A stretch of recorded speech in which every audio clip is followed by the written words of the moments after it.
जय हिंद साथियों, स्वागत है आप सभी का हुनर एजुकेशन के इस ऑनलाइन प्लेटफॉर्म पर। कैसे हैं मित्रों? आइए आज बात करते हैं एंशिएंट हिस्ट्री में। जो टॉपिक है आपका नाम है, देख पा रहे होंगे, महाजनपद काल। साथियों, हमने पढ़ा एंशिएंट हिस्ट्री में अभी पिछली क्लासेस में जाकर के, उसका प्ले लिस्ट बना हुआ है, वहां पर जाकर के आप देख पाएंगे। तो हमने वहां पर पहले यूपी पुलिस का जो सिलेबस है उसके अकॉर्डिंग प्रागैतिहासिक काल, और इसके बाद हमने पढ़ा क्या, वैदिक काल, और अब पढ़ने जा रहे हैं क्या, महाजनपद काल। साथियों, सिलेबस के अकॉर्डिंग चल रहा है, और ये भी समझिए कि जितने भी एग्जाम्स में एंशिएंट हिस्ट्री से जो टॉपिक हैं फिलहाल पूछे जाते हैं, तो आप इनको देखेंगे और उम्मीद है क्लास ये बेहतर लगेगी आपको, और पूरा देखा करें तो कि जिससे कि आपको ज़्यादा से ज़्यादा फायदा हो। तो सबसे पहले मेरे मित्र अगर नए हैं तो चैनल को सब्सक्राइब कर लें और लाइक कर दीजिएगा, कमेंट के माध्यम से अपनी राय भी देते रहें, और आगे बढ़ते हैं ज़्यादा समय न करते हुए। ठीक है, आइए। तो साथियों, महाजनपद काल ये क्यों कहा गया, महाजनपद काल इसको क्यों कहा गया? क्योंकि महाजनपद इसलिए कहा गया साथी, क्योंकि पहले कबीला हुआ करते थे। कबीले का मतलब होता है एक ग्रुप में लोग रहते थे, उसी ग्रुप को कहा जाता था कबीला। कबीले से बने, मतलब उनको जन कहा जाता है। जन मतलब लोग, कबीला। फिर बने उनसे जनपद, समझ रहे हैं, जनपद। और जनपद से मतलब जिला जिसको बोलते हैं, फिर उनसे बने महाजनपद, फिर उनसे बने देश। इस तरह से कह करके फिर इस तरह से बने हैं, तो उनको भी हम लोग समझते चलते हैं। चलिएगा आगे आइएगा, देखेंगे क्या है।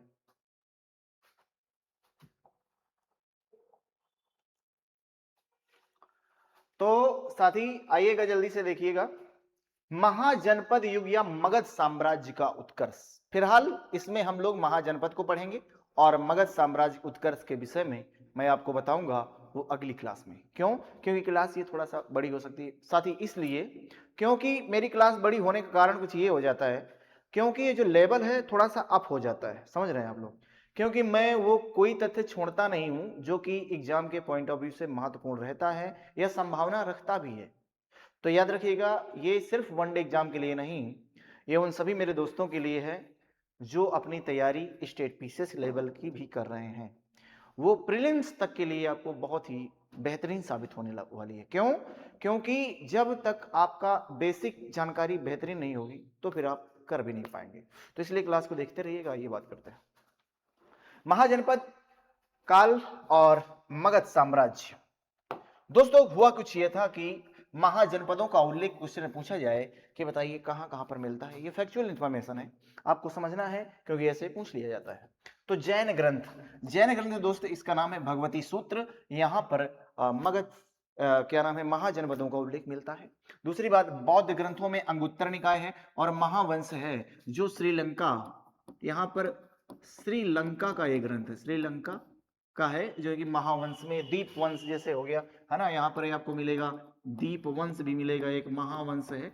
ये श्रीलंका के ग्रंथ हैं, बौद्ध ग्रंथ हैं, वहां से मिलती है जानकारी। ठीक है, रिच डेविड्स की पुस्तक है, इनका नाम है बुद्धिस्ट इंडिया। इसमें भी महाजनपद, 16 महाजनपदों के बारे में उल्लेख के बारे में बताया गया है। तमिल ग्रंथ है, तमिल ग्रंथ शिल्पाधिकारम, बड़े इंपॉर्टेंट है। इसका लेखक हो सकता है इरंगोवादिगल, जिसमें मगध, वत्स, अवंती महाजनपद का उल्लेख मिलता है। दोस्तों, छठी शताब्दी ईसा पूर्व में उत्तर वैदिक काल में के जनपद जो है कि छठी शताब्दी ईसा पूर्व का मतलब समझते हैं उत्तर वैदिक काल का वो लास्ट पीरियड, क्योंकि वैदिक काल को साथ ही दो भागों में बांटा गया, पहला तो ऋग वैदिक काल और दूसरा उत्तर वैदिक काल। वैसे टोटल वैदिक काल का जो टाइम पीरियड है वह 1500 ईसा पूर्व से लेकर के 600 ईसा पूर्व के बीच का समय माना जाता है। तो वो जो लास्ट पीरियड है, अर्थात अंतिम समय है, कह सकते हैं 600 ईसा पूर्व, जो उत्तर वैदिक काल का टाइम पीरियड कहा जाता है लास्ट, उसी के बाद जो है कि महाजनपदों का उत्कर्ष हुआ। साथ ही कारण कुछ ये था, क्यों? क्योंकि पहले जो मनुष्य द्वारा बड़े बड़े हथियारों का प्रयोग किया जाता था, पत्थर से निर्मित हथियारों का औजारों का प्रयोग किया जाता था। इसके बाद में वैदिक काल में जो आया, तो यहाँ पर हमने जाना था चैल्कोलिथिक पीरियड, जहाँ पर ताम्र पाषाण काल के बारे में हमने पढ़ा था, तांबा की खोज किया गया। इसके बाद कांस्य युगीन सभ्यता के बारे में जानेंगे। तांबा और जिंक को मिला करके कांसा धातु का प्रयोग किया, तो कांस्य युगीन सभ्यता भी पढ़ेंगे। इसके बाद साथी अब यहाँ पर क्या आएगा, लोहे की खोज हो चुकी थी, तो लोहे का खोज उत्तर प्रदेश में आप बताइए वे कौन सा जिला है जहां पर लोहे का साक्ष्य की खोज का मतलब पता लगाया जा चुका था। साथी यहां पर है उत्तर प्रदेश का अतरंजी खेड़ा। अतरंजी खेड़ा, यहां से लोहे का साक्ष्य मिलता है। लोहे का साक्ष्य मतलब एविडेंस, सबूत यहीं से मिलता है। उत्तर प्रदेश का अतरंजी खेड़ा है, यहीं से जो है कि लोहे के साक्ष्य का पता चलता है साथी। ठीक है, याद रखिएगा। तो लोहे की जब खोज हो गई तो साथी कृषि के, क्योंकि भारत एक कृषि प्रधान देश है, क्योंकि विभिन्न प्रकार की फसलें यहाँ पर मौसम ऋतु में पाई जाती हैं, तो विभिन्न प्रकार की फसलें भी पाई जाती हैं, तो इसलिए ये जो भारत है वह कृषि प्रधान देश है। और कृषि के लिए सबसे इंपॉर्टेंट जो रोल अदा किया था साथी किसने, लोहा ने। लोहे की खोज ने 4 चांद लगा दिए थे इसमें आकर के, तभी जो है कि महाजनपदों का उदय हुआ। बड़े बड़े हथियार औजार बनाने का उपकरण का जो है कि प्रयोग होता है, तो ये इसलिए इंपॉर्टेंट हो जाता है। याद रखिएगा, 6वीं शताब्दी ईसा पूर्व में काम हुआ। अर्थात फिर क्या हुआ, ये कैसे बने जनपद, तो पहले समझिएगा कि पहले आप समझें इस तरह से कि क्या हुआ कि देखेंगे यहां पर पहले क्या था, जन, फिर बने उनसे जनपद, और जनपद से बनेंगे फिर महाजनपद। महाजनपद फिर क्या होगा, महाजनपद से बना जाएंगे कई महाजनपद मिला के देश का निर्माण करेंगे। और आप लोग कई देशों से मिला कर क्या बनता है, महाद्वीप बनता है। महाद्वीप, बहुत सारे देश जो मिल जाते हैं, तो यहाँ पर महाद्वीप भी आ जाएंगे। महाद्वीप से फिर क्या बनता है, कई महाद्वीपों को मिलाकर क्या बनता है, फिर साथी क्या बनता है, जो बोलेंगे पृथ्वी है, इसी में तो हम लोग रहते हैं, पृथ्वी में। और इस तरह से पृथ्वी क्या है, ग्रह है। फिर ग्रह किस में होते हैं, तारों में। तारे फिर क्या बनाते हैं, आकाशगंगा, गैलेक्सी। फिर गैलेक्सी कई मिलाकर के ब्रह्मांड का निर्माण करते हैं। इस तरीके से बनाया गया। तो इस तरह से हम कह सकते हैं कि ये उसका जो है कि यूनिट किस तरह से कहते हैं कि जन फिर जनपद फिर महाजनपद देश, इस तरह से निर्माण होता है। चलिए आगे बढ़ते हैं थोड़ा सा। यहां पर देखेंगे कि 16 महाजनपदों के बारे में हम लोग, 16 महाजनपद, तो 16 महाजनपद कहां कहां पर थे, जिनमें से कौन कौन कितने कितने थे, जिनमें से 16 महाजनपदों पर साथी क्या था, राजतंत्र। राजतंत्र का मतलब होता है राजाओं का शासन, मतलब राजाओं का शासन। यहां पर राजा रजवाड़े थे, तो राजाओं का शासन हुआ करता था। ठीक है, और 2 गणतंत्र थे। गणतंत्र का मतलब होता है जहां पर क्या होता है, चुनाव होता था। मतलब देखिएगा, उस समय भी गणतंत्र था। गणतंत्र का मतलब होता है कोई भी ऐसा सर्वोच्च पद जो आनुवांशिक ना हो, मतलब राजा का लड़का राजा नहीं बनेगा। मतलब वहां पर जनता अपने सर्वोच्च अधिकारी को या राष्ट्राध्यक्ष को चुनती थी, ऐसा कह सकते हैं। तो 2 गणतंत्र थे, वज्जी और मल्ल। मल्ल उत्तर प्रदेश में है, वज्जी। और तो इस तरह से वज्जी और मल्ल, ये 2 गणतंत्र साथी याद रखेंगे, ये पूछ लिया जाता है, ये बड़ा ही इंपॉर्टेंट होगा। शक्तिशाली महाजनपदों की बात करेंगे, जो सबसे शक्तिशाली महाजनपद हुए वे कौन से थे। तो 14 पर महाजनपदों में सबसे शक्तिशाली महाजनपद साथी बात करें तो यहां पर था मगध। मगध की राजधानी पूछ सकता है कि बताइए मगध की राजधानी क्या थी साथी, जल्दी बताइएगा। मगध की राजधानी मेरे मित्र थी राजगृह। राजगृह, जिसे साथी किस नाम से जाना गया, गिरिव्रज या राजगीर कहा गया।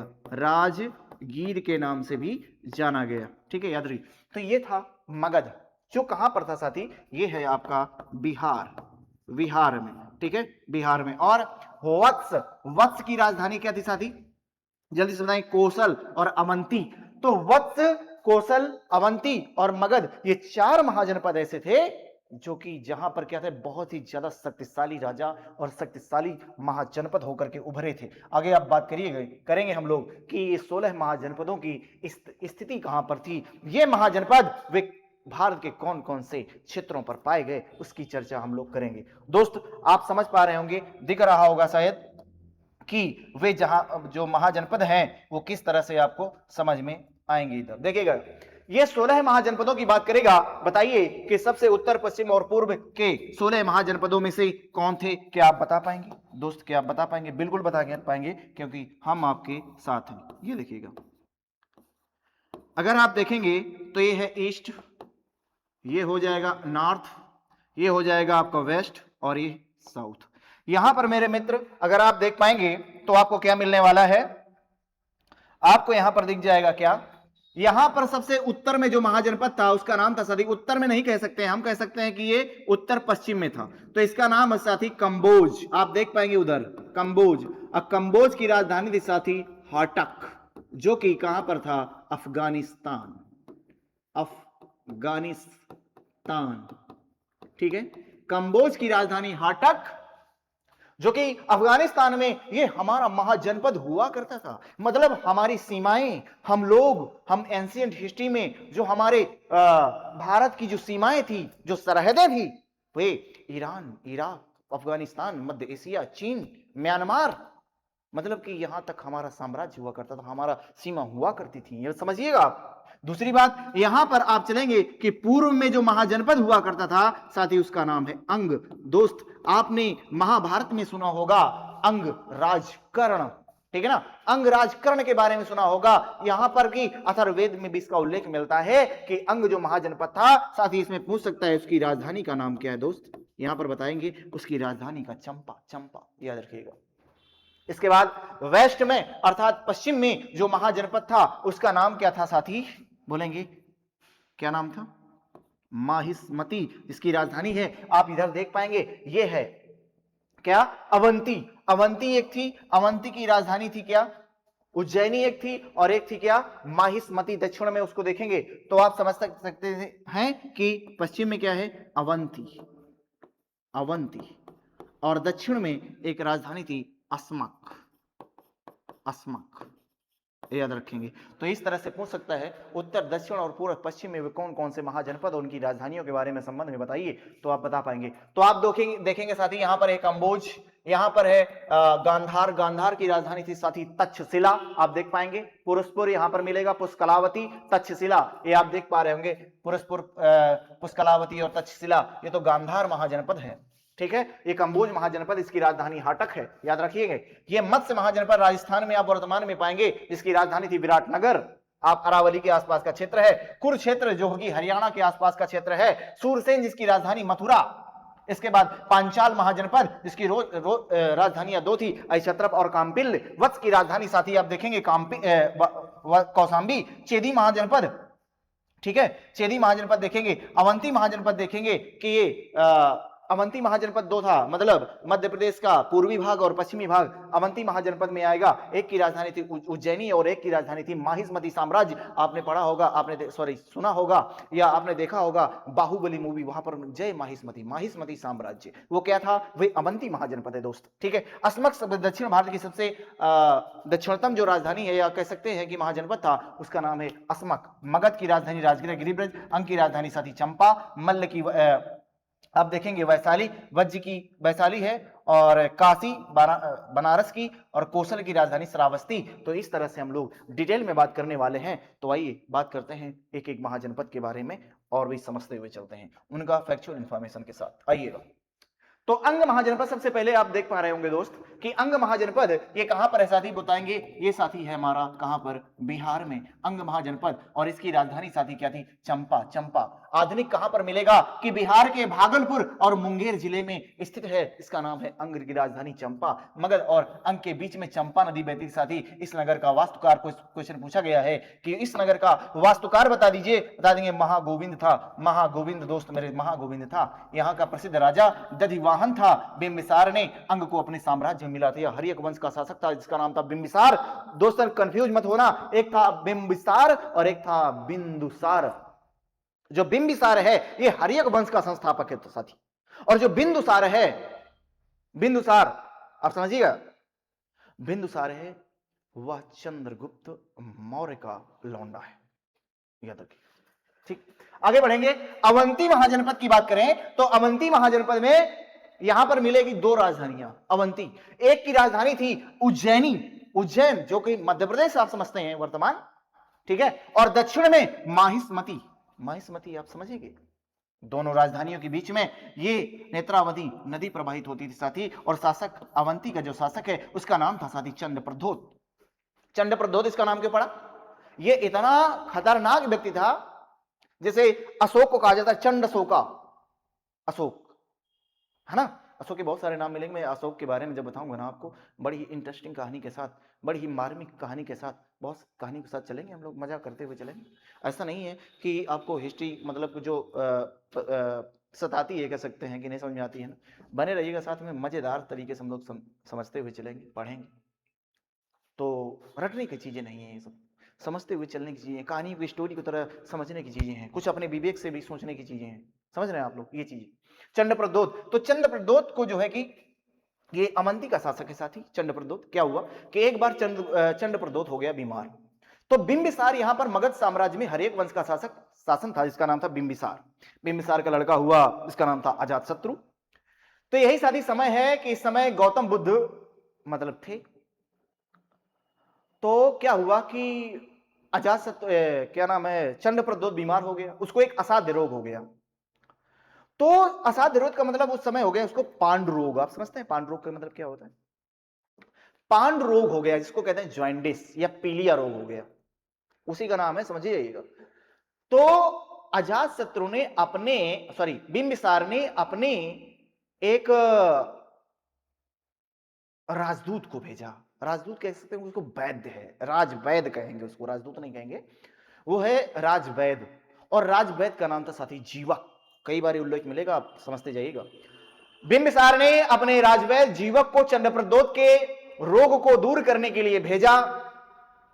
तो चंद्रप्रद्योत गया, उसका उपचार किया, सही हो गया। चंद्रप्रद्योत खुश हो गया जीवक से और कहता है कि मतलब कि क्योंकि भेजा था किसने? बिंबिसार ने। तो बिंबिसार से जो है कि खुश हो गया चंद्रप्रद्योत और उसने मित्रता कर लिया।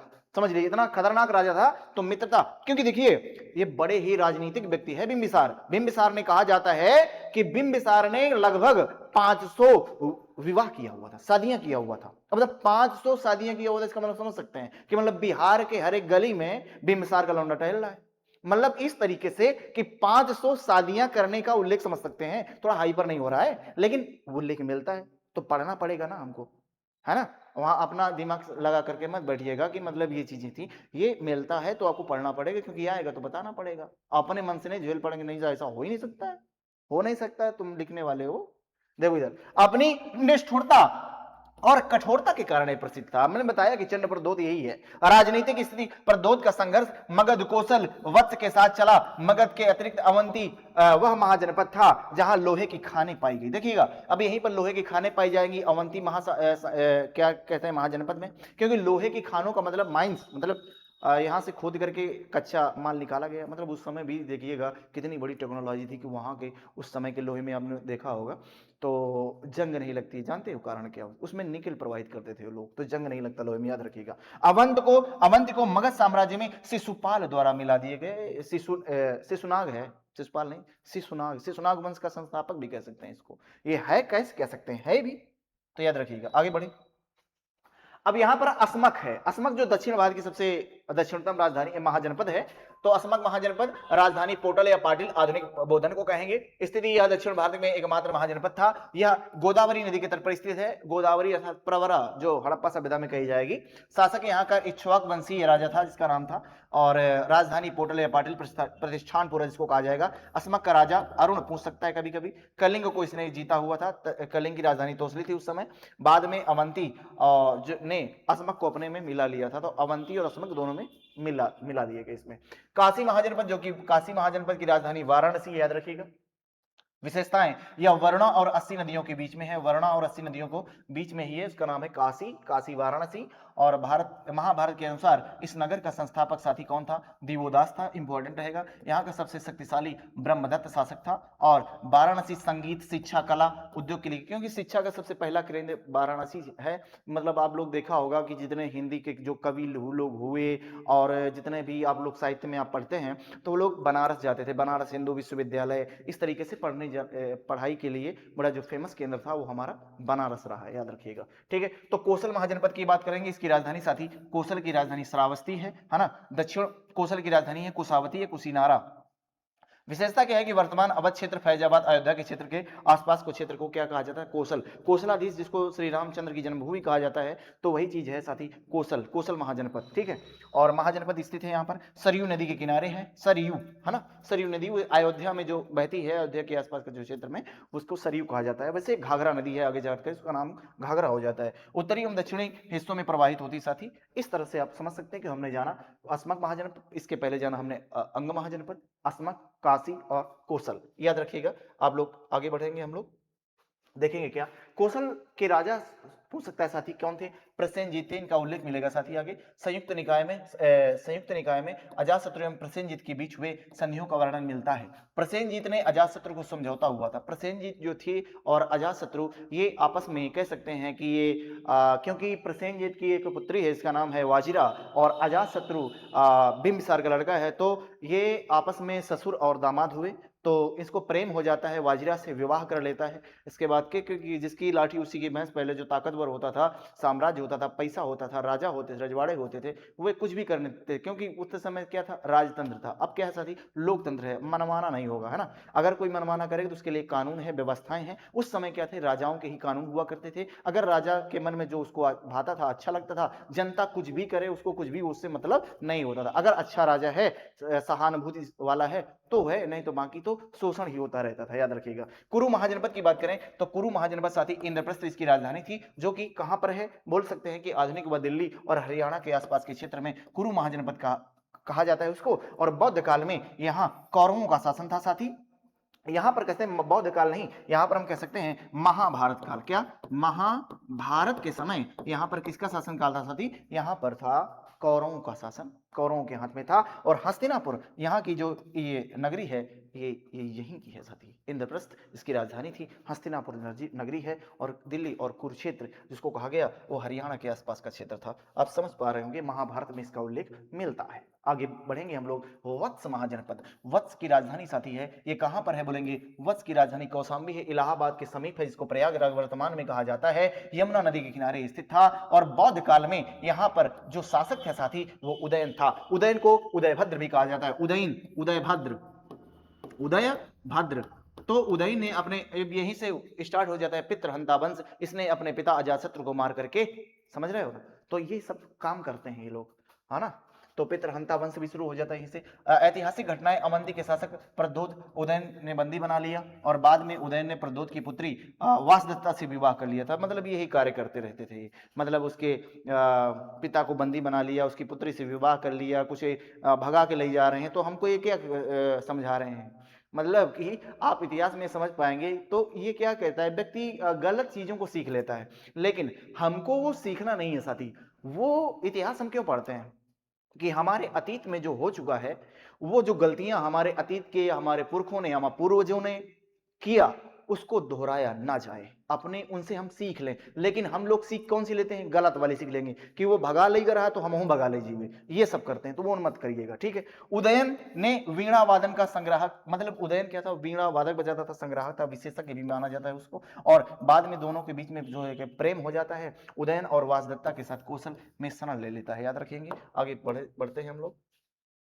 अब यहां पर देखेंगे क्या, पांचाल, पांचाल यहीं की है, पांचाली इसको कहा जाता है, पांचाल महाजनपद साथी, याद रखिएगा, जिसकी राजधानी थी अहिछत्रप, और एक थी पांचाल या अहिछत्रप कहा जाता है राजधानी थी, और दूसरी दक्षिणी राजधानी थी काम्पिल्य, याद रखिएगा, दोनों इंपॉर्टेंट तथ्य होंगे। इसलिए पांचाल महाजनपद आधुनिक रोहेलखंड क्षेत्र उत्तर प्रदेश का है, फर्रुखाबाद क्षेत्र में आता है। और नगर, फिर याद रखेंगे प्रमुख नगर यहां पर क्या था, कन्नौज, जिसको कान्यकुब्ज कहा जाता है। याद हो सकता है कि कन्नौज का पुराना नाम क्या था, बोलेंगे कान्यकुब्ज, इसी राज्य में स्थित था। यहाँ का जो राजा है वो साथी द्रुपद था। मत्स्य महाजनपद की बात करेंगे तो मत्स्य नगर ये राजस्थान में पड़ेगा, इसकी राजधानी है साथी विराटनगर। स्थिति मत्स्य महाजनपद आधुनिक जयपुर राजस्थान के आसपास का क्षेत्र है। सूरसेन की बात करें कि सूरसेन महाजनपद जो था वे उसकी राजधानी का नाम बताएं साथी, बोल देंगे सूरसेन की राजधानी थी मथुरा।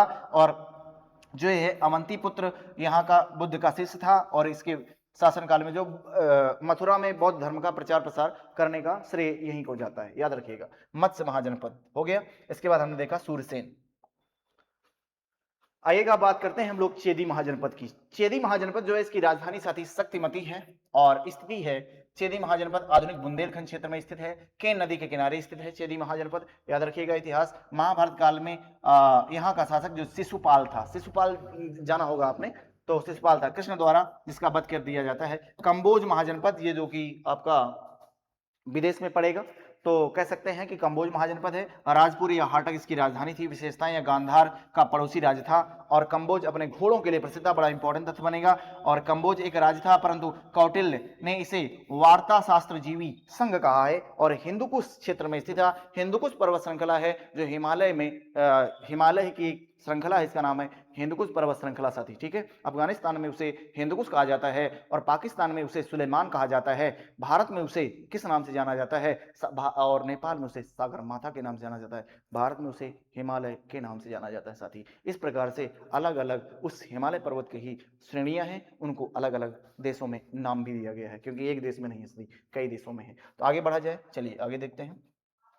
अब देखेंगे हम लोग गांधार महाजनपद। गांधार जो है साथी, है ना, गांधार की राजधानी साथी क्या है, बोलेंगे तक्षशिला।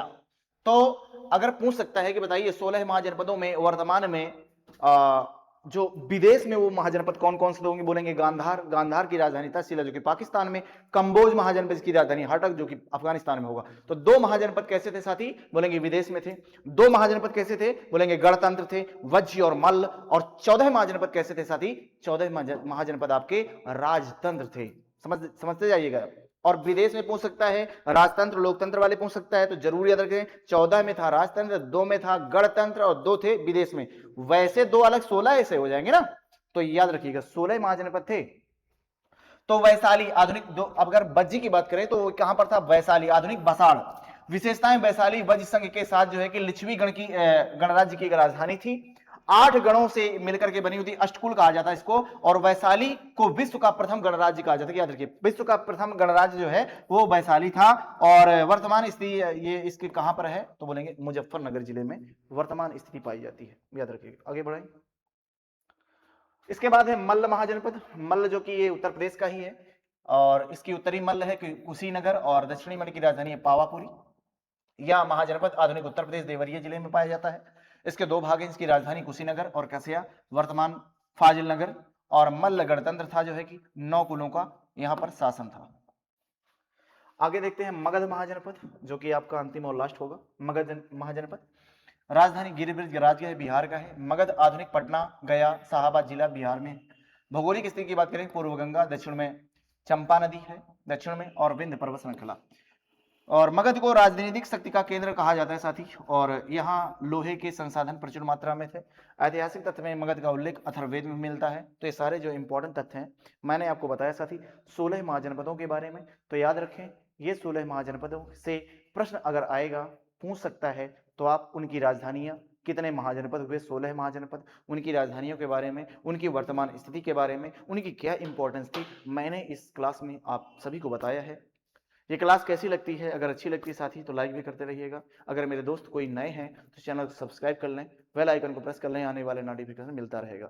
साथी अपनी सारी प्लेलिस्ट अपने चैनल पर बनी हुई हैं, हुनर एजुकेशन के चैनल में आप जाएंगे, प्लेलिस्ट में जाइएगा तो आपको सभी टॉपिक में लेकर के आपको क्लासेस दी गई हुई हैं। मैंने क्या यथार्थ सर ने भी अपने सब्जेक्ट में जाकर के रीजनिंग और मैथ्स और हमने जो है कि जीएस को लेकर के हो, वो कोई भी टॉपिक हो मैंने आपको बताया हुआ है। वहां पर जाकर के आप जाइएंगे, प्लेलिस्ट बनी हुई है, देखिएगा।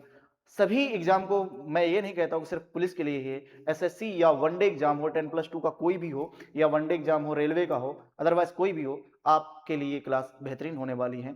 तो जा करके आप देखिएगा। तब तक के लिए और मिलते हैं आपको अगली क्लास में। जय हिंद, जय भारत, थैंक यू।